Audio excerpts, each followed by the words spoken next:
All right. Good morning, everybody. For those of you who don't know me, I'm Katie Stinchen, the Executive Director of the Massachusetts Brewers Guild, and we are so excited and honored to be a part of this project, spearheaded by the folks over at UMass Boston and the Eco-Friendly Beer Drinker. This is obviously a topic that's very important to our association, to many of our members as well. So again, thanks also to our members, Danny and Pete, for sharing their knowledge with our brewing community as well. This session will be recorded and we'll share it with everybody at the end, and you can also circulate it to folks that couldn't be with us today. I am not a subject matter expert on this, but I'm so grateful that we have folks that are. So without further ado, I'll turn things over to the team at UMass Boston. So take it away.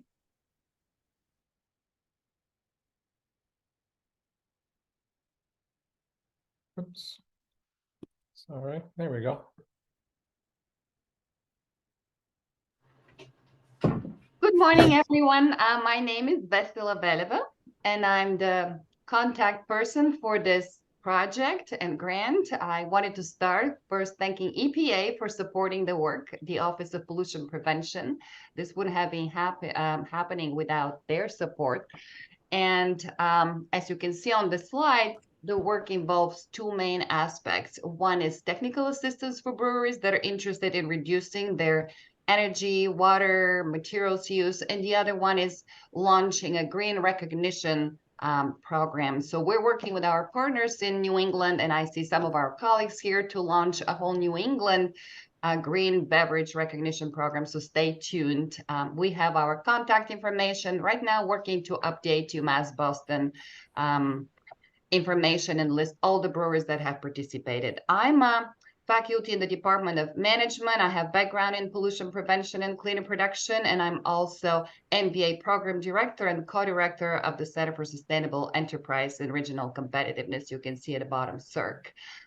So I'm really excited to lead this project, and also want to thank Katie and the Mass Brewers Guild for sponsoring this webinar. Of course, I'd like to thank Rob Vanderbilt and our graduate assistants I see today, Kevin Blow and Joy Moore, who have worked tirelessly to make this webinar happen. Also would like to thank Pete and Danny for being here today to share their experiences. And the only other thing I want to mention is that we're the only public business school in Boston, and our greatest asset is our students. We have graduate and undergraduate business students who are thrilled to work with craft breweries. And in fact, I have tonight 7 teams present, and then on Thursday, 6 more, and they're all working on different aspects of brewery, different brewery projects. And we might be in touch with some of you.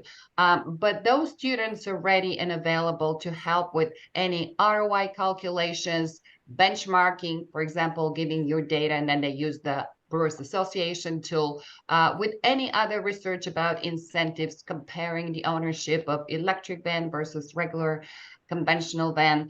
So they're all available, excited to help with branding, website development, and so forth. So keep that in mind. Again, we have 2 or 3 graduate assistants who are able to help us every week, and then students, graduate and undergraduate, who we can leverage for this project. So without any further ado, I will just pass it to Rob to continue. I'll be happy to answer any questions about our programs and student support. Great, thank you, Vesela. Just a quick thought or two here before we let our speakers take over. We wanted to provide just a brief overview of the current legislative and regulatory landscape. So we were able to do a little research, and I'm sure most people are familiar with the headlines of how plastic pollution and packaging is a problem, not just for the environment, but there's growing human health concerns as well. So there's been a lot of movement in that area from a legislative perspective. And one of them is that just recently here in Massachusetts, we had a national caucus gathering where they started to really think about and try to garner support for some legislation right here in Massachusetts. So earlier this summer, the Plastics Reduction Act was filed by both a state senator and a state rep. and that has been gaining some traction. Nothing has been signed into law as of yet. As most of you know, the process can take quite some time up on Beacon Hill.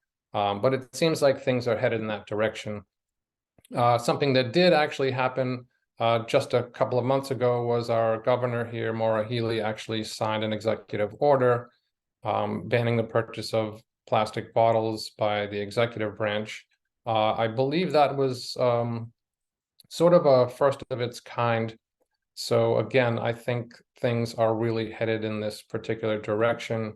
And it's happening on the federal level as well. So earlier this year, again, I think just a month or so ago, the Break Free from Plastic Pollution Act was reintroduced by both the House and the Senate.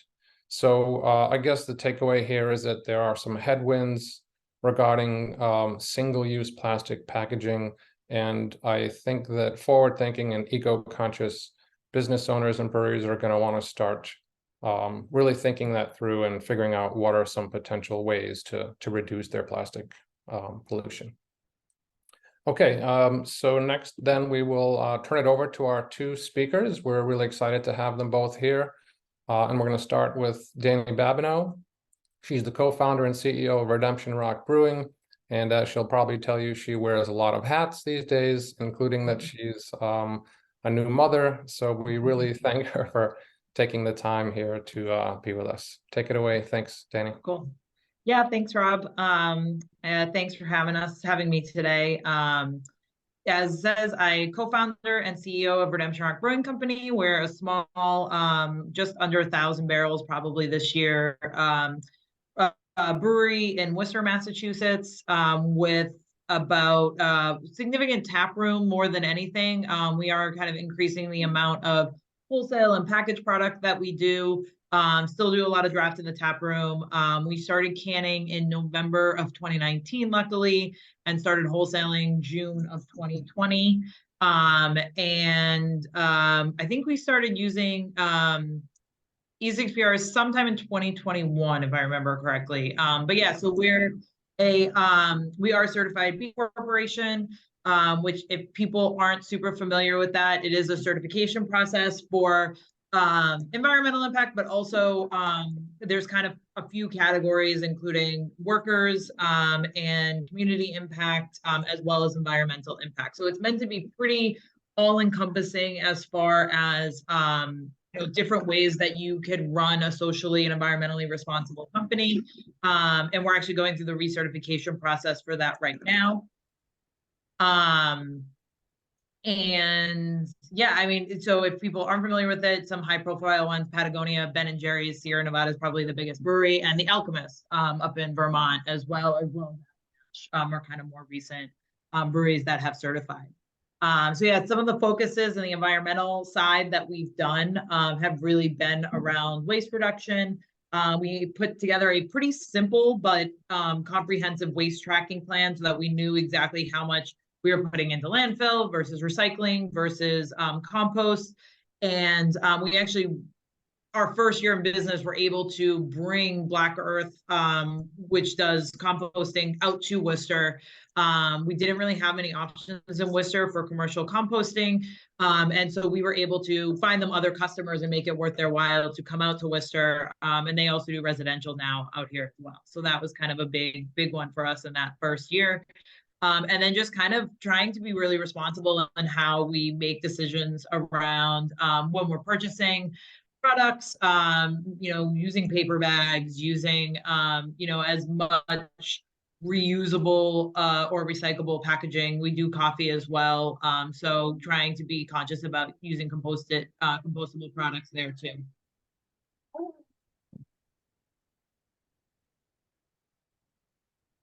So yeah, we switched over to the E6PRs, or I guess in our case, E4PRs on 4-packs. This was something that we've been watching. I think people might have seen the video when these were first developed that was going around social media years ago about like, these were developed so that if they end up in the ocean, a turtle could eat it and it's fine. And so I remember that going around social media, like probably 2017, 2018, they were developed as part of a partnership between a university in Florida, a brewery, and a commercial company. or a manufacturing company. And then it took a while for them to actually come to market. And so when we heard that they were actually going to be available to purchase and use, we jumped on it pretty much as soon as we could. And we work with a mobile canner, a pretty small mobile canner.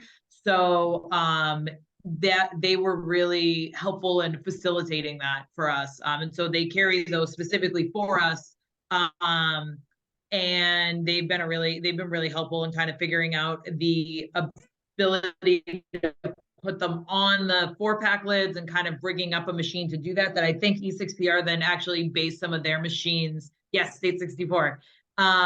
That they actually based some of their machines on the stuff that Tim had developed for us there. And they have a couple different models that they do. And I finally got off the canning line, but for a while, that was my job, was stamping the 4-pack on every single, the E4PR in every single 4-pack.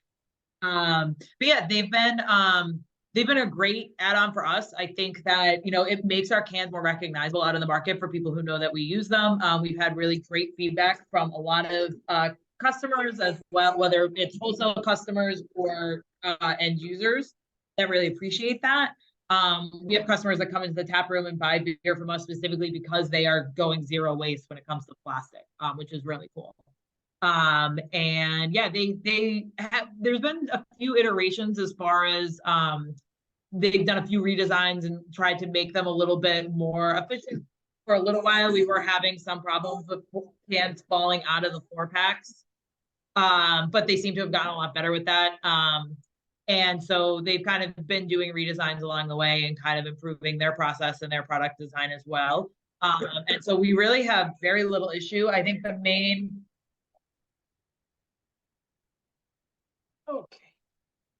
the main complaint from some customers is that they're hard to get 4-packs out of. But having worked in beer retail for a while, that was the complaint with pack for a long time too. So although one of my favorite was a customer who said his wife couldn't figure out how to get them out, and she was trying to get them out, and she ended up trying to use scissors to stab and cut them off, and ended up stabbing the can and had to like shotgun like double IPA at 12 o'clock on a Sunday or something. But it is just kind of the same idea as pack decks. So they work out great for us. We really haven't had much issues. I know that for larger breweries, I know, having talked to some people, that they stayed away from them because it slowed them down too much as far as what they were doing for application. For us, it was a non-issue because we do it takes us about 2 minutes to do a case. So for us, it really wasn't slowing us down at all. But having said that, I know that when the Alchemists switched over to them, they did develop the technology to be able to apply them much faster and did some machinery around that. So I think that's a non-issue anymore. But yeah, we've been very happy with them. Yeah, so I would say, I think we have not really had any complaints, I think, as far as from our distro or anything like that, or any particular difficulties. I know for retail, for places that are splitting up cans and selling a lot of cans individually, they were kind of a little bit more difficult because they were a little bit of a pain just getting those cans out. And then for people throwing them in a cooler, they do break down a little bit if people are throwing a full 4-pack in the cooler and then trying to pull them out, at the end of the day. Not a huge deal, but I would say that they don't hold up under wet conditions quite as well as plastic. But that is what it is, and it hasn't been a huge issue for us. Not so we haven't really had any issues with it in the the colder room or anything. Great. So I'd like to just add just a few little things as well. So in terms of cost, it is a little bit more expensive, but I think that it's not prohibitively expensive. I did a little back of the envelope math here based on your estimate of your distro and can production, and I came up with roughly 3,200 fewer plastic can carriers that are out there on an annual basis because you've switched over to this particular product. As you were saying, from an application perspective, they don't go on by hand like a pack tech does. So you Yep. do have to have some method for putting them on, and there are various methods available now. There's a mold that you can manually put them on with a small piece of machinery, and then there is now an automated high-speed machinery. And I know that a brewery in Rhode Island called Whalers Brewing recently switched over to the E6PRs for the 6-packs of their flagship beer called Rise. And they partnered with E6PR to use the first high-speed application machinery that's out there with a brewery. So it'd be interesting to follow them and see how that goes. And the last thing I'll just add is it's a really interesting thing you said about occasionally, perhaps if it's not put on properly or if it's super wet conditions, maybe a can falls out. On the other side of things, as you said, occasionally consumers will say, well, we can't get it out that easily. So what Whalers did was they put together a really interesting video for their social media, basically showing a bunch of people easily pulling the cans out. And they had an interesting and helpful little slogan, which was more twist and less pull. And that seems to be a really good technique for getting them out without having to struggle too much. So for what it's Oh, worth. that's awesome. I'll Yeah. have to check that video out. Feel it. All right. Well, thank you so much, Danny. Obviously, feel free to take a break, but if you can stick around a little bit later, maybe for Q&A in case anybody has any more specifics, that would be great. Thank you. Absolutely.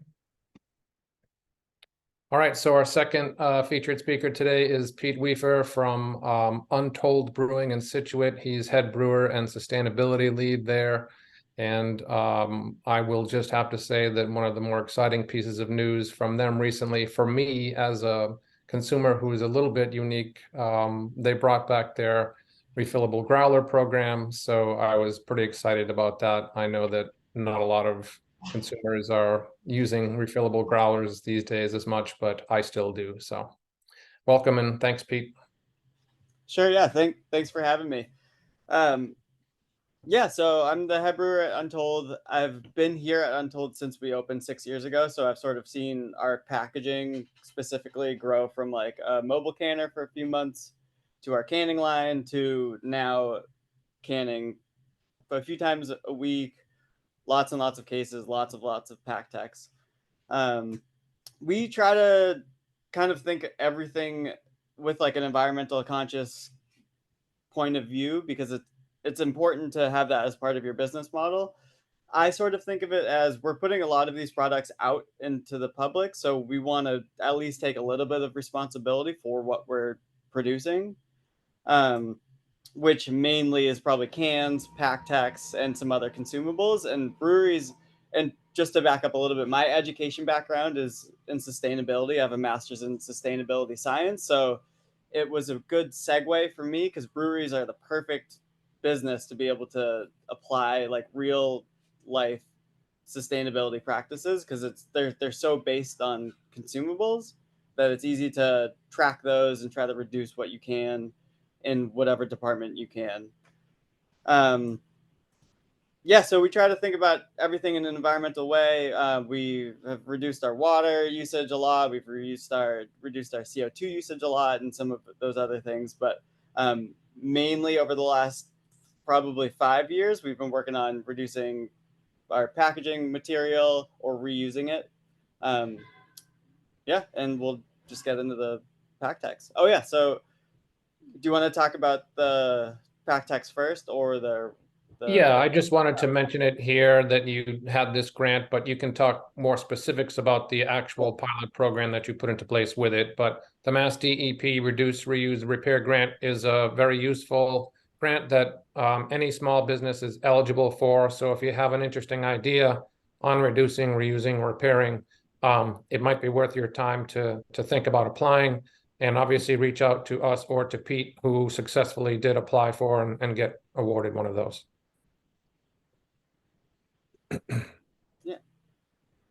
Yeah, so our can carrier reuse program, we started pretty early on. We started collecting them probably late 2018, early 2019.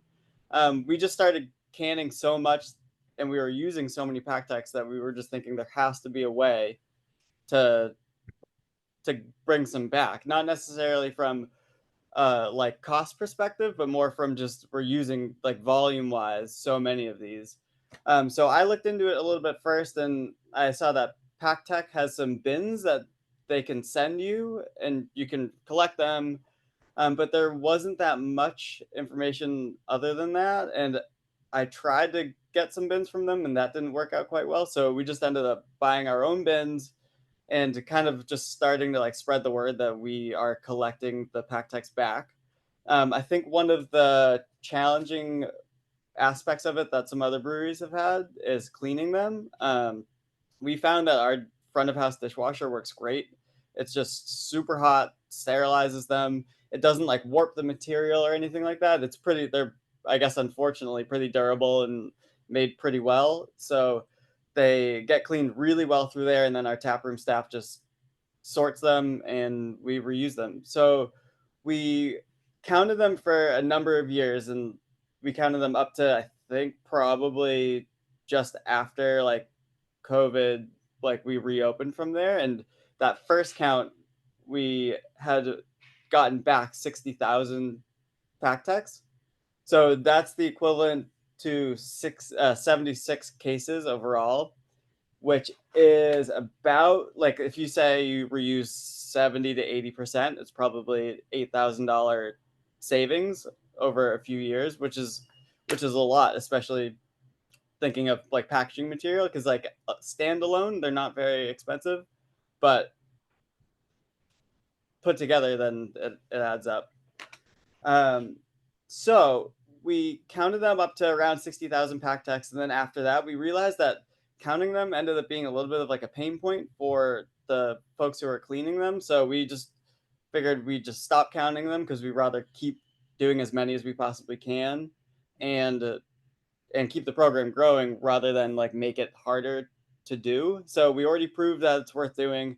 And then since then, we do about a full bin in house a week, and we clean them in the dishwasher. That's around 475 PackTechs per week. So Rob put up that other number. We do roughly 25,000 PackTechs back per year, which is about $4,200 annually of savings. And Pete, maybe just a brief thought on what kind of time and labor requirement might it create, Sure. and how do you approach that with your staff? Yep. Yeah, it's not too intensive. We do it every Monday on the tap room. They run probably like 5 or 6 dishwasher loads of them because they stack really well in the dishwasher. I could send a picture or like put a picture in the something, send it to you, Rob, of how they look in the tray. But I talked to the tap room about it yesterday just to get their opinion, and it's like really hardly any additional work for them, especially doing it on Monday. It's not like in the way of dishes or anything for the weekend. So it's honestly, I would say very minimal, like cost and time. Excellent. Overall. And then Mhm. just the last little piece is that there is, as you said, maybe 75 to 80% of them that come back are usable, but there are some that aren't because they might be super dirty or mangled or damaged. So um, how did you figure out what to do for end of life management with the carries you got back that weren't reusable? Those ones, most of those ones, we just save and put aside, and then you pick them up.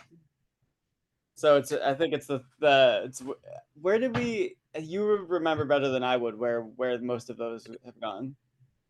Yeah, so there's a company called Green Labs Recycling that had started a pilot program for actually collecting PackTechs from breweries that had excess and couldn't use them all. So that is just one little piece for breweries to know. You do have to figure out some end of life scenario. You can't just throw them in your own recycling bin. That wouldn't be doing any good. So feel free to reach out to myself and I can help you figure out what your outlet might be. And any advice, Pete? I mean, it sounds pretty straightforward. It is very straightforward. Like I know that there's some breweries who've tried to reuse them, and they will like cycle them through their chemical buckets, but it's a lot more efficient just to try your dishwasher if you have one. If you don't have one, then you have to come up with some other ways to clean them. But otherwise, I think that that's a pretty good way to do it. I forgot to mention, we also, we also will take them back from our accounts, like our distro accounts, when we send them beer. They sometimes will just hang on to them for like a year, and then we'll get back a huge influx of them, and then we'll just have to chip away at those. But if that's something you're interested in doing, like getting them back, a lot of accounts are interested in collecting them, and like people bring them back to them anyway. Just either like try to ping them more often to get them back, or just be prepared for like a ton of them in January. Great. Cool. And then our reusable pallet wrap pilot program. This is a cool one. This is the grant that Rob mentioned earlier, the Reduce, Reuse, Recycle micro grant. Rob actually turned us on to this grant, and it seemed like a really good opportunity for us. The way it started is just we went on a brewery field trip to Bissell Brothers, and I saw that they had these wraps there. They had a couple of them like in use, just moving around. So I reached out to them right away, and I was like, "What were those wraps? They look awesome." Mostly just out of efficiency, because like if you use stretch wrap, you have to walk around in a ton of circles. It takes a little bit of time. They don't work. It doesn't work that well, but it works. But I looked at them and was like, "That looks really great." They gave me the info for a company based in the Midwest. Who makes these reusable wraps.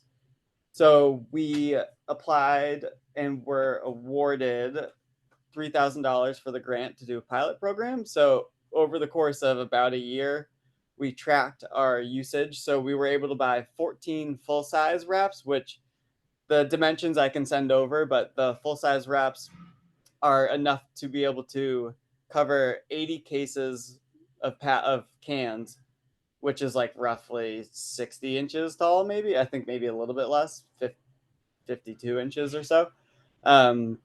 Perfect for 80. And then we also bought 4 of half size wraps that are good for kegs. So what we've found are the wraps are really, really useful, especially while we use them in-house. They're really good for stacking cans in the cooler. Stay safe. We don't need to use stretch wrap. They are really good for moving empty cooperage around. So if you have a pallet of empty kegs to move around the brewery, we have to move a lot of our stuff from like the front to the back and have to go outside because our canning line is in the way. If you don't have a wrap and don't want to use stretch wrap, then they just fall all over the place, and it sounds like 1,000 cans falling down, and we wake up our neighbors. So these were really good with that. They make it really easy to move those around. And we also use them with our distro. So we got a new truck recently, so now we can fit full pallets in it, and we've been using them a lot on our distro side as well. Amount of time and labor required, there's way less time and labor required to use these than to use stretch wrap, for sure. Okay. And then Yes. these were some estimates that we were able to calculate. Yep. Yeah. So I've been going through it's stretch wrap is a little bit tricky to like calculate how much you're saving, just because it's, especially for me, I don't want to like do a whole pallet and then take it back off because I don't really want to waste or use stretch wrap when I don't need to. But like my best estimation was we used probably around 16,000 feet per year. Of stretch wrap, which seems like a lot, but I did the math again and it works out. So we probably average around 5, just like for pure numbers, about 5 uses of the wraps a week that would have needed to use stretch wrap. That probably could be 10 in the summer and 3 in the winter, so it averages to that. We still need to use some stretch wrap in like some aspects that we can't really get around it, but it's worked out really well to reduce most of our stretch wrap, and there's a little bit of a cost savings on it, but I think more it feels like it's more efficient in time savings and like the actual material than cost, because stretch wrap in like the grand scheme of things isn't that expensive, which is probably the problem, which is why everybody uses it still. Um, yeah. Great. And then any other thought process here for helping them to get started? For example, where would they get it and what's the cost? Yeah, the reusable wraps are probably a lot cheaper than you would think they are. They're just over $100 for a full size wrap, which in comparison to just one case of stretch wrap is around 80. So 1 to 1, you're gonna save that much eventually using the pallet wrap anyway. Reuser wraps, which you can see on that logo there, is the company that we get them from, and they're customizable too. So if a brewery stacks their cases 100 high, they could do one that's taller, or if they only stack cases 30 high, they can do shorter ones. They're customizable. You can put your logo on it. Yeah, I would honestly just recommend buying one and trying it, and then if you like it, buy as many as you think you need, because they work really well, and they're a lot safer than stretch wrap and more efficient. Terrific, and they've been pretty durable for you as well. Oh yeah, there's like no signs of wear and tear, and we've used them a lot. Even the Velcro, which there's a lot of Velcro on it, is still like perfect. It's like day one. Awesome. Thank you so much, Pete. Yeah, no problem. So that's the end of our portion here with our featured speakers, but we wanted to share a few resources with everybody, some of which were mentioned here by our two speakers. And then if there are some questions, we'd love to do a little bit of Q&A as well. So I would be remiss without, or our team would be remiss without mentioning that sort of thinking about plastic reduction is really the key here. So this is the waste hierarchy, but a group called Recycle Smart, which is works with the Mass Department of Environmental Protection here in our state, recently sent this out as a way to sort of rethink the framing of the hierarchy. And as you can see there, just as Danny and Pete have been able to do, it's rethinking what have been the standards and the traditions and the, I guess, industry sort of practices, and in some cases refusing to just do that, and if possible, reducing how much you're using, which in both these cases we've been able to demonstrate some plastic waste reduction, and reuse is a really good way to do that, and then a few other items that they mentioned there as good possibilities too. So again, something to think about, and we're happy to help rethink not just these two areas, but other areas too, where people might want to be reducing their waste. So here's the link to the E6PR website for their compostable can carriers that Danny's currently using. There is a competitor that has emerged called World Centric. It's an established packaging company, and they've got their own fiber rings that are now out. So they might be worth looking at or checking into as well. So again, here's the link to the reuser wraps that Pete mentioned, and there's a competitor with them called Reusable Pallet Wraps. So you can check out either of their websites. And then one that Pete isn't using yet, but I've been meaning to mention this to you, Pete. I saw a really interesting case study from a brewery out in California that was, as you were saying, for moving their cooperage around, was using an industrial rubber band. And it seems to be even more affordable, perhaps slightly easier and less time consuming even than the reuser wrap. And it seems to be performing quite well. So it's just another option to think about. Obviously, it wouldn't be usable for cans, but it would be, I think, a really good option for moving around empty cooperage. So something to think about. And then last but not least, if anybody is thinking about starting a can carrier take back program, or maybe you've delved into it, but run into a hurdle or two, this publication here can help you think about some of the best practices for starting one and making it successful. And again, our team here at UMass is happy to help anybody that might be looking for more questions or guidance in that area. And Vesela, did you want to maybe do this portion here about more learning a little bit more about the UMass project? I'm only concerned we don't have much time for any questions. I mean, Okay. I have a question, but I wanted to give people a chance to ask. And then if we have time, I'll talk more about it. Sure. So just real fast then, if people want more information, we've got a couple of links here, including if you want to work with us, take our survey and just send an email to me. Okay, so then, yeah, let's open it up to Q&A and see if anybody has anything they'd like to share. So, Rob, I have a question for you. Sure. Could you just identify yourself real quick for Yeah, everybody? of course. This is Francis Grenham. I'm in Valessa's class for environmental management. Yep. Hi, Francis. So this is for Pete as well. So did Pete consider doing a deposit program for the pack text to increase returns to closer to 100% for capture? Could you repeat the question? Of course, of course. Did you consider doing a deposit program for the pack text so that you Right. get closer to 100% for capture? No, we haven't. We haven't. That's a good. I think I did I did your company for the website review for our project. I ended up meeting you when I came in. So that was one of the suggestions I had potentially for you guys to capture more of the pack text because you were at 70-80%, but to get closer to 100, doing a deposit program would increase that ability. Sure. Yeah.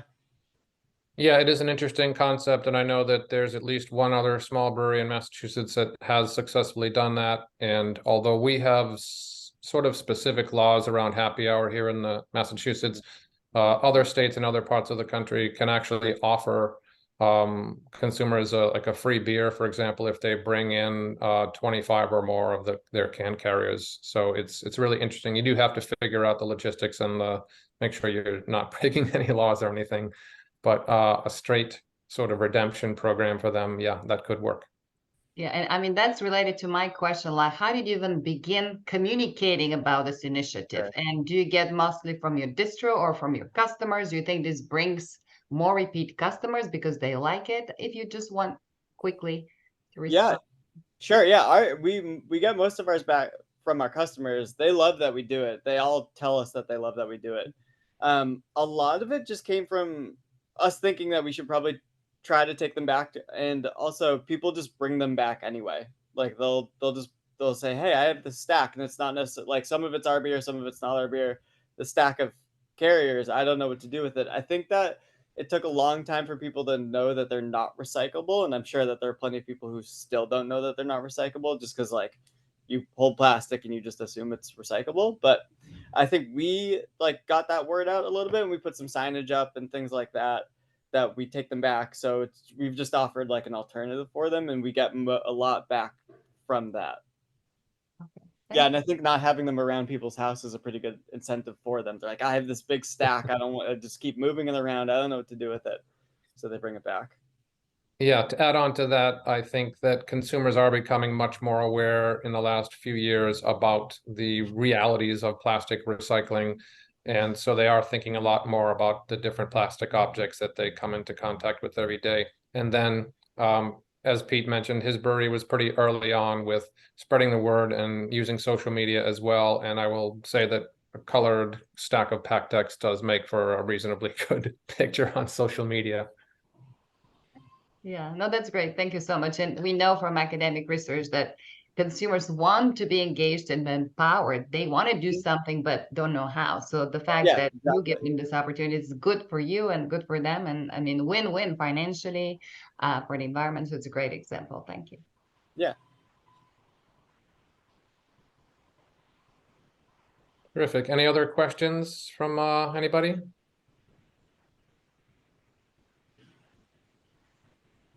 I've got one more maybe then for Danny. Danny, I'm assuming you had a similar or have had similar experiences with the compostable can carriers from consumers, sort of recognizing and acknowledging that they're not obviously single-use plastic and maybe being excited about that.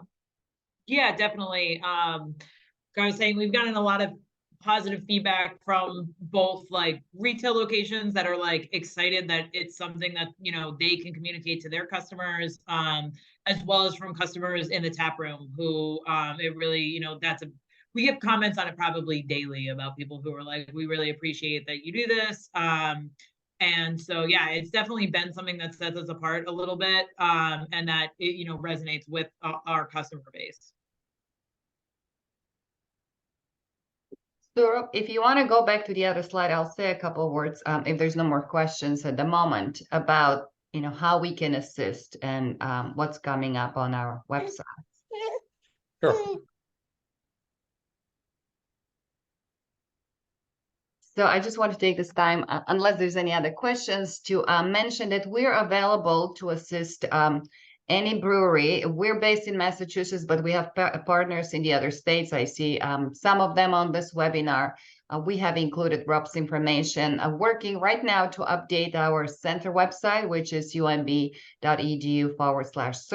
where we will put a list of all breweries that have participated and will be recognized. We're working on the recognition map, which most likely will be after the holidays, and will also include some examples of best practices in different areas, packaging being one of them, but also use of renewable energy, energy efficiency, which is a top priority, water reduction. So those are some best practices, as well as assessment checklist for breweries if they want to just take a look and see what they're already doing and where there are opportunities. We use this for our assessment when we visit breweries to see if they pass a certain threshold to be recognized. But it's also a great self-assessment tool for those interested in looking at the opportunities.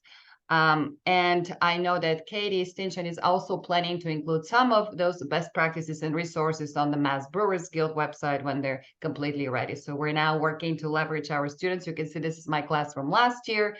I have a class tonight and another on Thursday. So if anybody's interested in listening, we are happy to provide Zoom link. And again, we have this great resource, students who are ready and available to help in any kind of assessments, research, benchmarking, anything that breweries may need under Rob's supervision as well. And again, we have graduate assistants as well as classes. Great, and I'll just maybe close, unless there is another question, with a plug for both Pete at Untold Brewing and his brewery, as well as Danny and Redemption Rock Brewing, as having both gone through our process and worked with us and been recognized. And if anybody is interested in joining our program, feel free to reach out to either Pete or Danny to get an idea for what the process was like. And that might be helpful. And I see a question if a brewery is in another state. So please contact Rob. He knows all key players and will connect you with the right person there. We're also working on the final touches of a branding logo for New England Green Beverage Program. So all of you are recognized will be able to use that once it's ready. And I don't know the actual time frame, but probably after the holidays. Yeah, please reach out. We've got lots of resources within the entire New England region, and some other resources even outside of New England as well.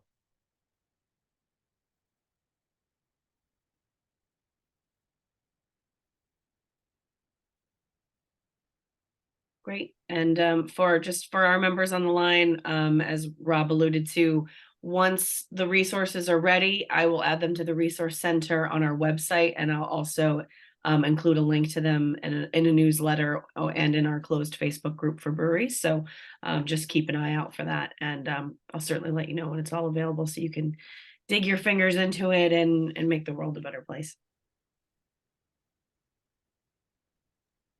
All right, thank you so much, everybody. Thank you all. Have a great day and look forward to working with you. Have a great week. Cheers, everyone. Bye-bye. Thanks, Pete. Thanks, Danny.